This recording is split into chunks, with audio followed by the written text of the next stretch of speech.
espacio para acercar el conocimiento de ciencia y tecnología a la ciudadanía.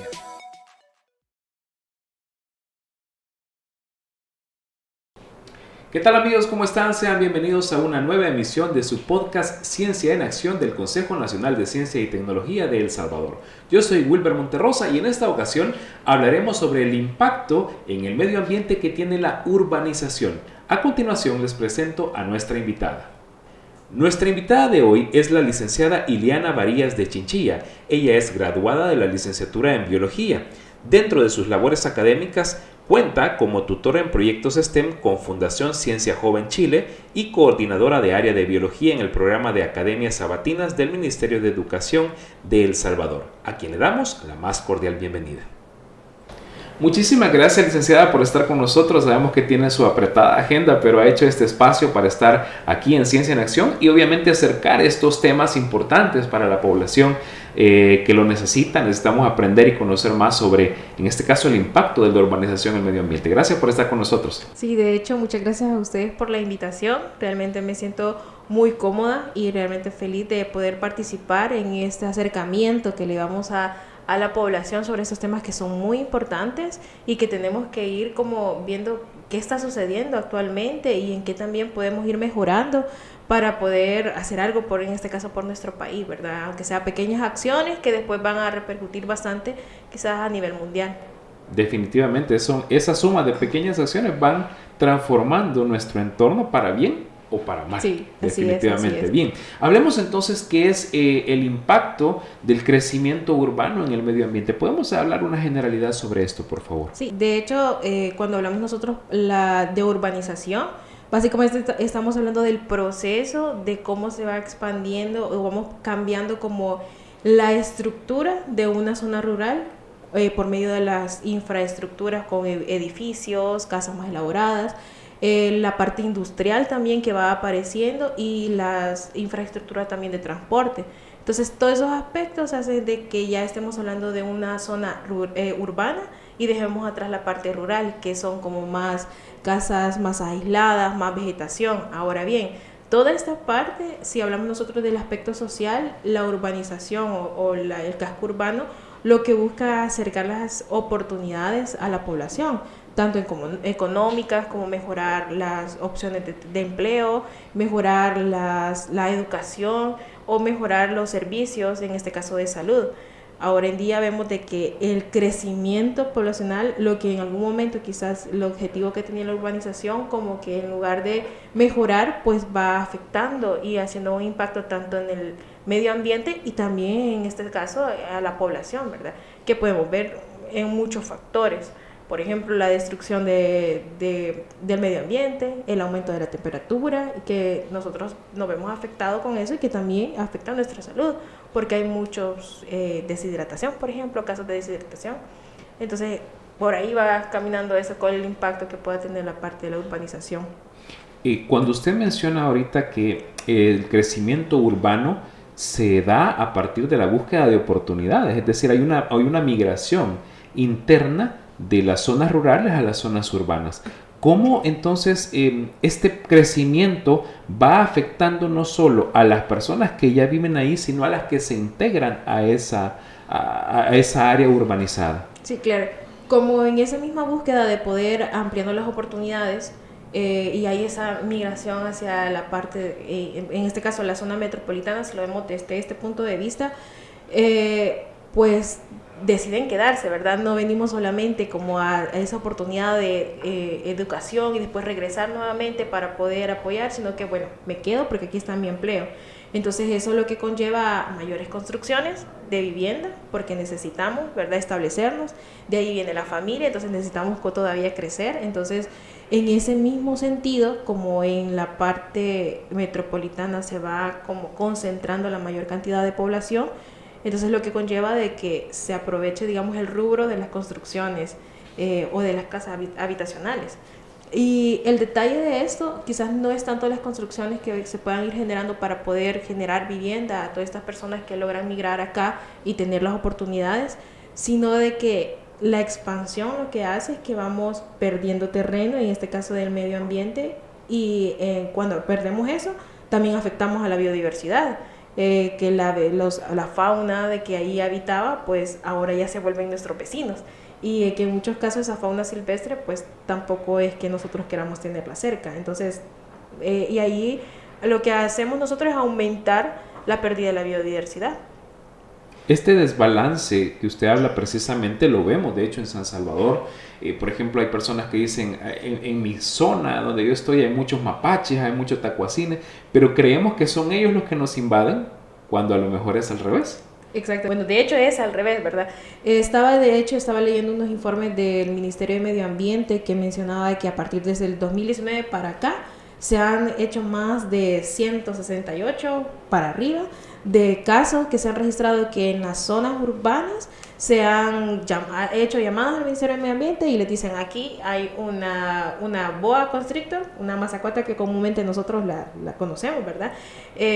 Aquí hay mapaches, entonces el Ministerio de Medio Ambiente el esfuerzo que hace pues de ir a traer esa fauna silvestre, tratar la manera de poder aclimatarla para posteriormente hacer la liberación de ella en lugares que sean propicias, pero ahora bien, nosotros, o sea, en la urbanización, les damos a ellos como las condiciones para que ellos puedan adaptarse.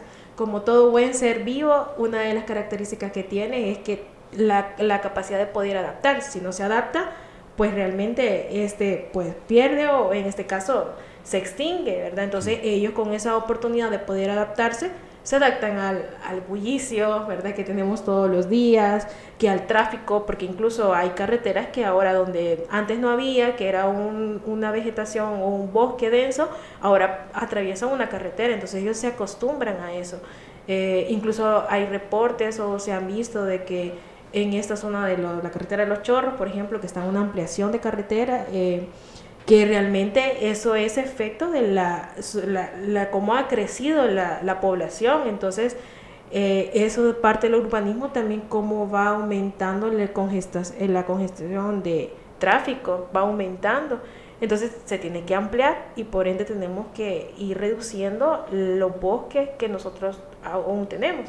Y ahí se pueden evidenciar, por ejemplo, venados, hay avistamiento de venados, incluso en esta zona como del Escalón, también Santa Tecla, también se ven venaditos que ahí andan, o sea, y donde es realmente el hábitat natural de ellos.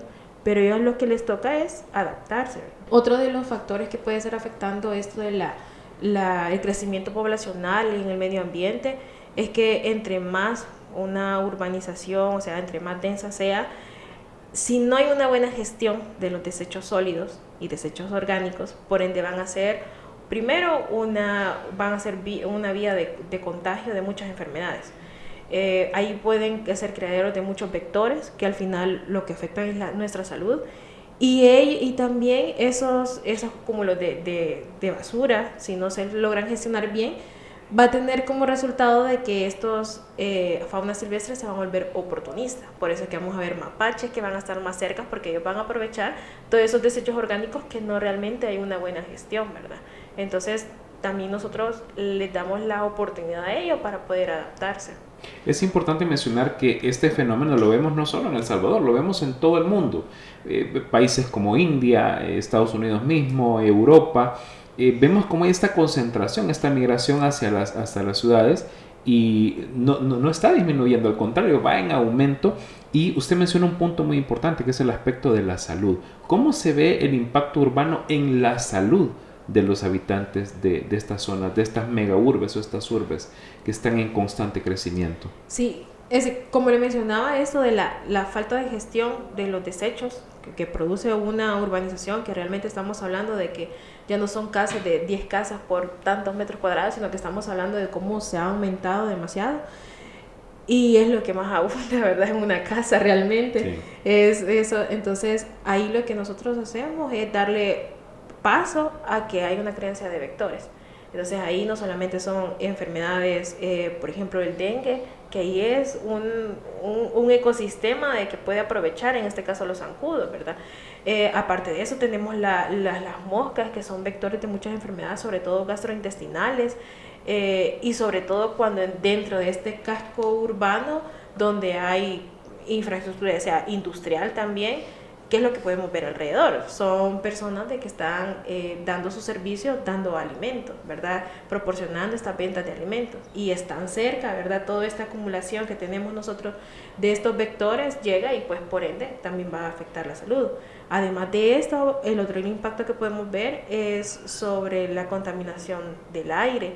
Como tenemos más denso, entonces hay mayor población de que para poderse movilizar necesita su vehículo. Sí. Entonces, ¿qué es lo que hay? Si hoy salimos a las 4 de la mañana y ya encontramos tráfico. Entonces, todo ese CO2, todo ese material suspendido que nosotros podemos afectar la calidad. Y eso lo vamos a ver nosotros en las zonas donde hay mayor concentración de habitantes. Va a ser muy distinto la calidad del aire a donde nosotros vemos que está despejado y que sobre todo hay vegetación. Porque la vegetación básicamente viene siendo como un filtro, él es el que se encarga de poder limpiar, en este caso, todo el aire, todo el CO2, es las plantas que lo consumen para poder generar su propio alimento, ¿verdad? Por medio de la fotosíntesis, y ellas nos proporcionan de oxígeno. Ahora bien, la cantidad de vegetación que nosotros tenemos en nuestros alrededores, y aquí lo podemos comprobar nosotros aquí en el casco urbano, es inferior a la cantidad de CO2 que se está produciendo por todos los vehículos que andan circulando, ¿verdad? Entonces es como que no tiene toda la capacidad para poder hacer esa filtración y que nosotros podamos tener un aire puro para poder respirar, y por ende las enfermedades respiratorias aumentan, y eso se puede ver que cada 3 meses nos estamos enfermando, ya sea de gripe o de alguna infección de la garganta o algo de los pulmones, y también tiene que ver mucho con la calidad de aire. Podemos hablar entonces de un efecto dominó, que cuando existe este crecimiento o esta congestión en las zonas urbanas, no solo puede haber, digamos, mejores oportunidades o mayores oportunidades, sino que vamos a ver un impacto en el ambiente, en la salud, la calidad del aire y también la calidad de vida. Sí, exacto. Entonces, básicamente eso es lo que nosotros tenemos que pensar como ideas o acciones que podemos tomar para poder contrarrestar todo este efecto, porque es algo que nosotros realmente no podemos parar, ¿verdad? Hoy en día no podemos parar porque el crecimiento poblacional tendríamos que hacer otras. Por ejemplo, en algún momento yo escuché y he leído otros países como en Asia, cómo controlan la parte de la natalidad. ¿Por qué? Porque están llegando a un punto de que hay una sobrepoblación y que tampoco ya no hay terreno tampoco para ir ampliando. Entonces, en estos países, más en la parte de Latinoamérica, no hay algo que me delimite a las tasas de natalidad que puedan ocurrir. Entonces, la población sigue creciendo. Entonces, hay una demanda de servicios, que puede ser agua, electricidad, necesitamos también transporte, necesitamos también una vivienda, y todo eso que conlleva a sobresaturar, ¿verdad?, los recursos naturales que nosotros utilizamos para eso.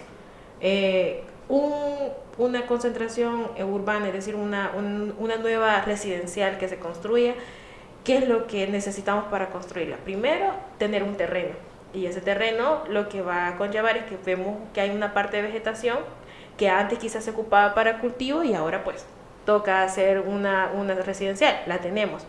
Lo segundo es tratar de suministrar los servicios básicos, agua. Y además de eso, todos los desechos que puedan producir, es decir, las aguas residuales que puedan tener en las casas, ¿cómo las vamos a gestionar? Entonces, muchas de esas pues no hay una buena gestión y contaminamos el agua de un río, que ese río quizás alimentaba también ciertas comunidades que estaban en la zona rural.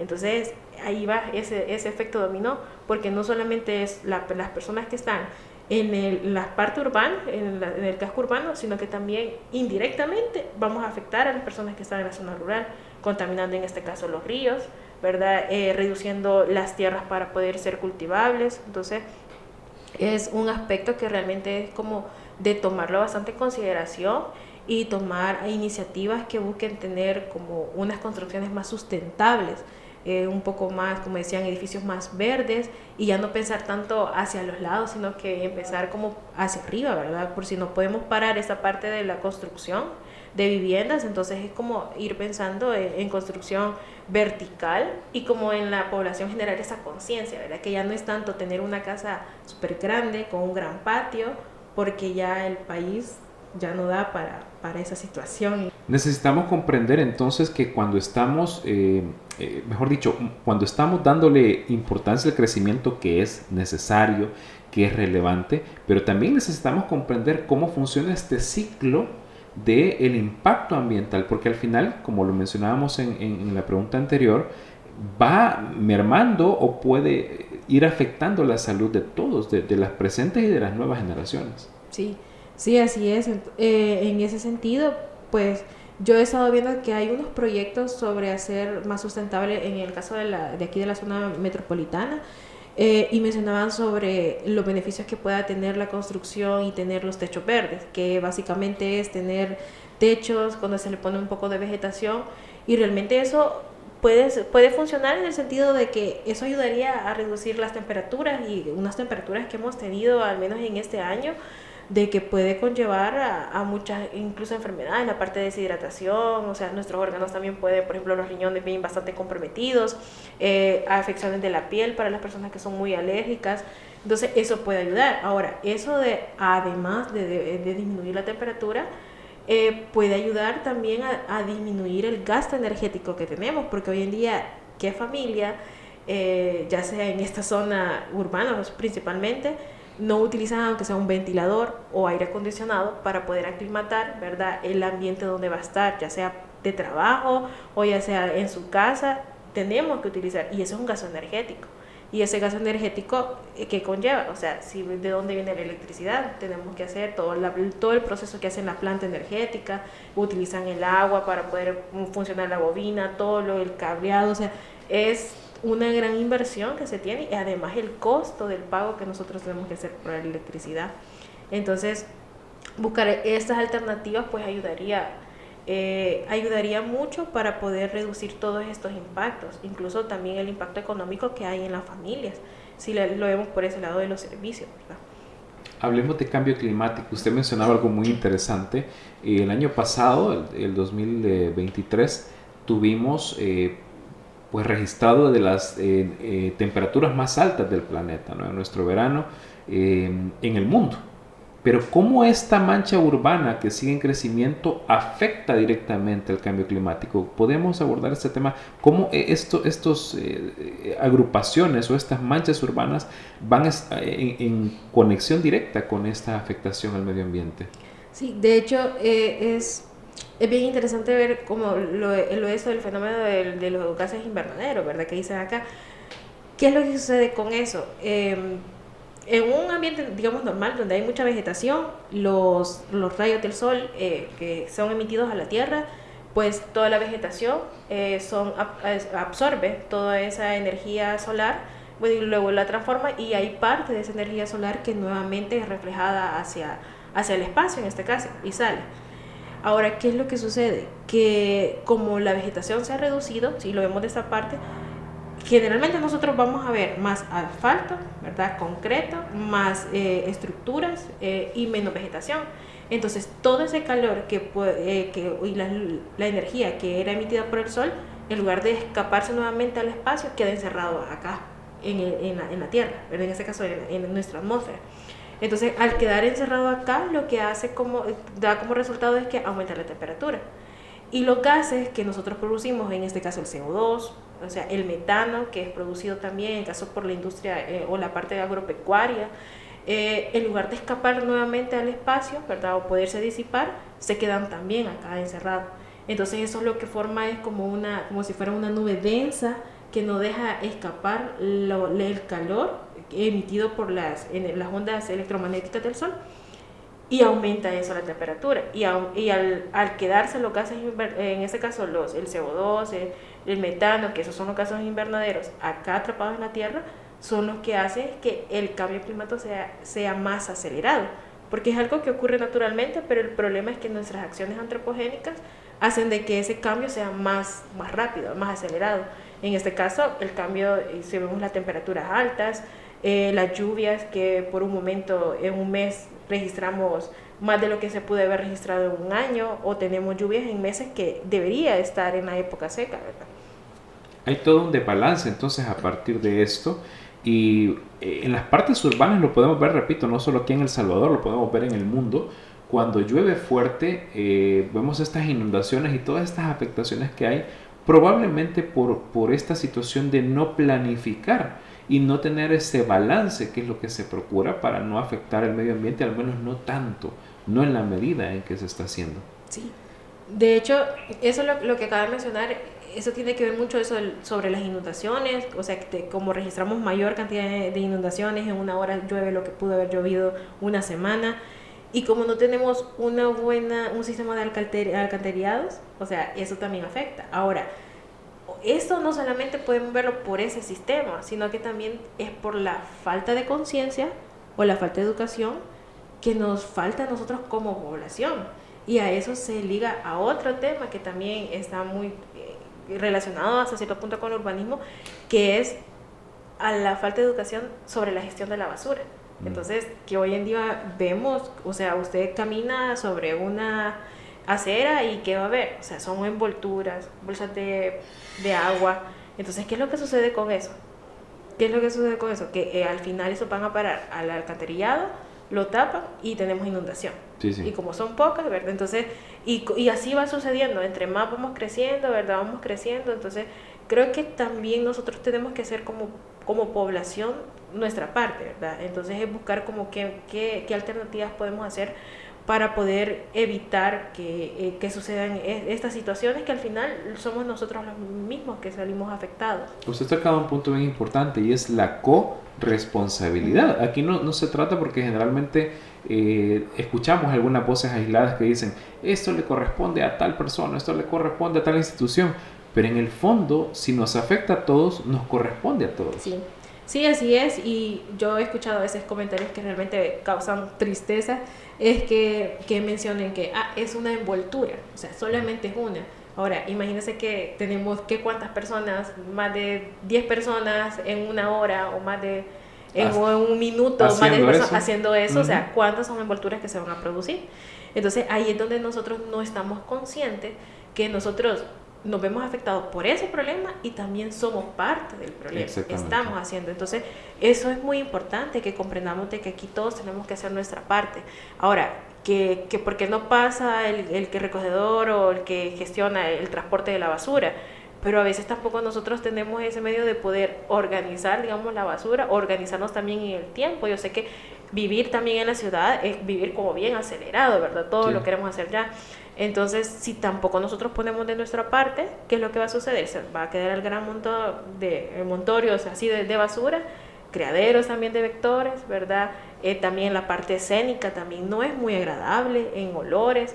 Entonces, ahí es donde en este caso la población, cada uno de nosotros tenemos que jugar un papel muy importante como actores, ¿verdad? No solamente esperar que el otro esté haciendo y estar como diciendo no lo hizo y recalcando que no lo hizo cuando realmente ¿y yo qué estoy haciendo? Exacto, para la parte que me toca a mí. Exacto. Muy bien, esa interconexión hay que resaltarla muy bien y de hecho parte de este proceso de lo que nosotros estamos haciendo en este ejercicio comunicacional es no solo llevar los temas de ciencia a la población, sino también tomar conciencia. Conciencia y conciencia, sí, para que comprendamos que las cosas no suceden o los efectos que estamos percibiendo no pasan por azar, no pasan por una fuerza sobrenatural, pasan porque hay una relación causa y efecto. Así es, así es. Entonces, y eso me parece muy, muy interesante esa palabra de conciencia, ¿verdad? Que a veces eso es lo que realmente nos hace falta. Creo que hoy en día tenemos muchos medios y están a nuestro alcance para podernos como informarnos. Entonces, y también tener como ese análisis de decir, esta noticia realmente es verdadera, esta noticia no es verdadera, y eso es lo que nos hace falta, porque a veces, hoy en día todavía, hay personas que consideran que el cambio climático es un mito, es una mentira. Sí, sí, entonces, lo niegan y ahí estamos sudando y estamos ahí deshidratándonos, y, o sea, son cosas que realmente están pasando. Entonces, esto es muy importante de que estos espacios lleguen a la población y como que tengamos un momento de reflexión y tomar esa acción que yo voy a hacer.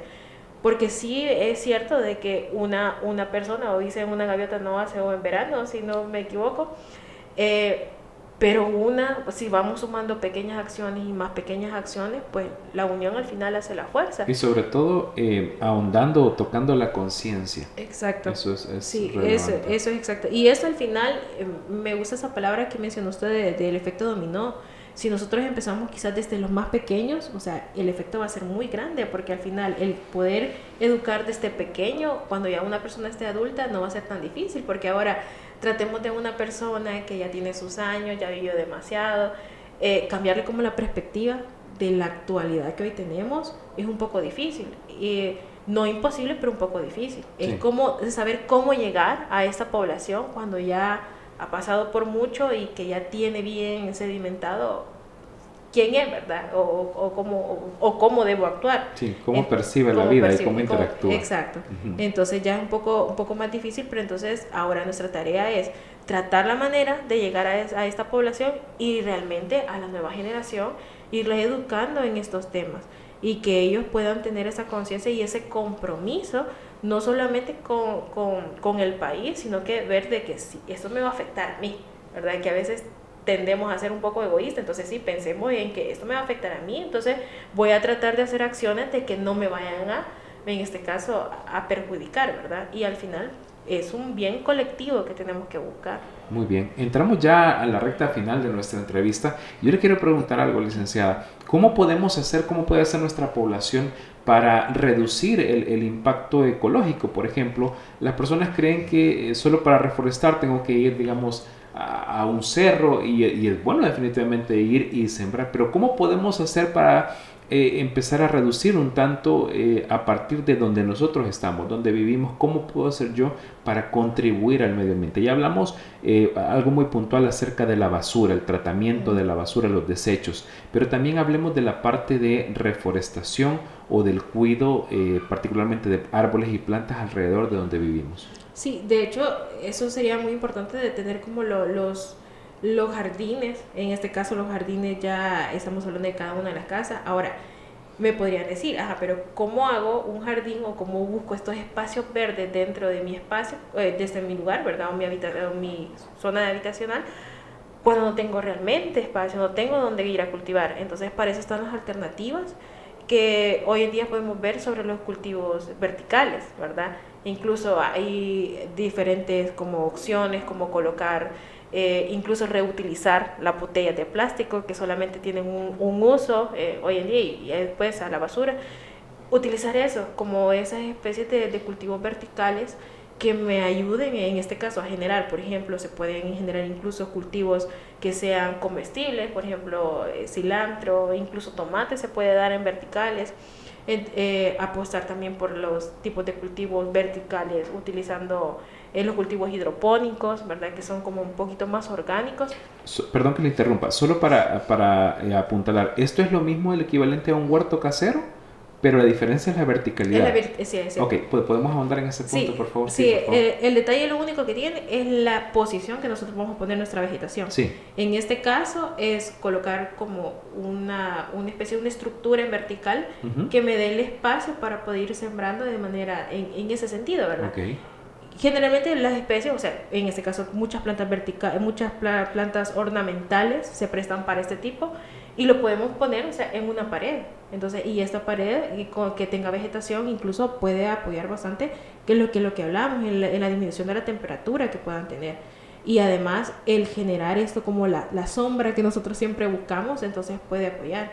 En un cultivo hidropónico, incluso la misma posición de manera vertical, ya con cultivos ya que sean comestibles como tomate, le mencionaba, apio, cilantro, entonces son especies que se pueden colocar y reutilizando también, hacer como un sistema que pueda reutilizar el agua, ¿verdad? Utilizando en lugar de ausencia de suelo, pues veamos las alternativas que hay. Entonces, incluso yo recuerdo haber visto una noticia sobre yo creo que fue fuera del país realmente, que un edificio completo habían hecho esto de un cultivo vertical y pues ellos mencionaban de que había reducido la temperatura, que es lo que más les preocupaba, y por ende habían reducido el consumo de la electricidad porque amortiguaba bastante todo lo que emitía en este caso el sol, ¿verdad? Entonces esa puede ser una de las alternativas que podamos tener. buscar como esos espacios, o sea, no tengo para los lados, pero veamos qué podemos hacer hacia arriba, ¿verdad? Exacto, lo importante es que tenemos que comprender que sí podemos aportar algo, no tenemos que esperar que otro lo haga, tenemos que nosotros hacerlo. Bien, vamos cerrando ya solo con este punto, el manejo del agua. Ya hablamos de la basura, ya hablamos del aire, hablamos ahora de los cultivos o de la parte ecológica, digamos, alrededor de nosotros, pero hablemos de los manejos del agua. ¿Cómo debería ser el manejo del agua en nuestras zonas urbanizadas para reducir el impacto ambiental? Sí, en ese caso quizás primero tendríamos que empezar hablando sobre todo el gasto de agua que nosotros hacemos, o sea, y cómo podemos relacionar en ese sentido. Como hoy lo que hemos estado hablando, la poca vegetación que hay en nuestro alrededor o en nuestras residenciales, obviamente al mediodía en punto, 12 en punto, pues el calor es insoportable. Sí. Entonces nosotros tomamos las malas acciones de poner a regar, ¿verdad? O a estar colocando, regando el pavimento, pues, porque decía que así se va a reducir la temperatura. Entonces lo que nosotros estamos haciendo es un mal uso del agua, que realmente es un recurso que no es hasta cierto punto renovable. ¿En qué sentido? Porque nosotros, en lugar de cuidarlo para poder tener este vital líquido, ¿verdad?, para siempre, lo estamos reduciendo. ¿Y cómo lo reducimos? Contaminando. Entonces todo esto, o sea, contamina. Aparte de eso, que nosotros tenemos que tener otras acciones para poder reducir el mal uso que tenemos dentro de nuestra casa. Por ejemplo, dejar grifos abiertos durante mucho tiempo, o no utilizar como otros espacios como otros depósitos que me permitan tomar agua y no estar inmediatamente de la parte del grifo, ¿verdad? Entonces todo eso lo que hace es reducir en este caso y hacer una mala gestión del agua. Ahora, ya en el planeamiento de las residenciales tendrían que buscar cómo gestionar y sanear el agua antes de depositarla al río, porque todas estas aguas residuales tienen que llevar un proceso, ¿verdad? Hay reglamentos que buscan la manera de que el agua que se vaya a alojar posteriormente al río, que son todos los desechos que se producen, agua, tiene que cumplir con la norma. Entonces, al momento de planear una residencial, se tiene que tomar en cuenta cuál es la planta de tratamiento que van a tener de estas aguas residuales que vienen de todas las casas que han sido construidas dentro de esa residencial. Muy bien, interesantísimo lo que hemos platicado. Sin duda es un tema que da para mucho más, para ahondar, de hecho, en cada uno de los aspectos del cultivo, del aire, del agua, los desechos residuales, nuestra gestión misma de los espacios, ¿verdad? Como usted muy bien lo decía, nos da para una nueva oportunidad. Ojalá que pudiera estar con nosotros en una nueva ocasión. Desde ya, pues, las puertas están abiertas de Ciencia en Acción, y pues le agradecemos muchísimo por haber estado con nosotros. ¿Algún mensaje final sobre este tema de impacto ambiental desde nuestras zonas urbanas para la población? Pues las cámaras son suyas. Sí, bueno, primero agradecer estos espacios realmente, y quizás para la población, mensaje quizás que nos queda como tarea a todos, de sumar un granito de sal, ¿verdad? Y que una pequeña acción realmente va a valer mucho para nuestras quizás futuras generaciones, si nosotros no alcanzamos a ver, pero esa aportación que este día hago va a ser el reflejo de cuando yo ya no esté, ¿verdad? Aunque ya no lo logre ver, pero yo sé que alguien más va a ver esa acción. Definitivamente el árbol que ahora sembremos le va a dar sombra a nuestros hijos y a nuestros nietos. Así es. Importante reflexión. Muchísimas gracias. Ha sido la licenciada Ileana Varías, bióloga, quien nos ha acompañado en Ciencia en Acción. Yo soy Wilber Monterrosa y los espero en una futura emisión de Ciencia en Acción.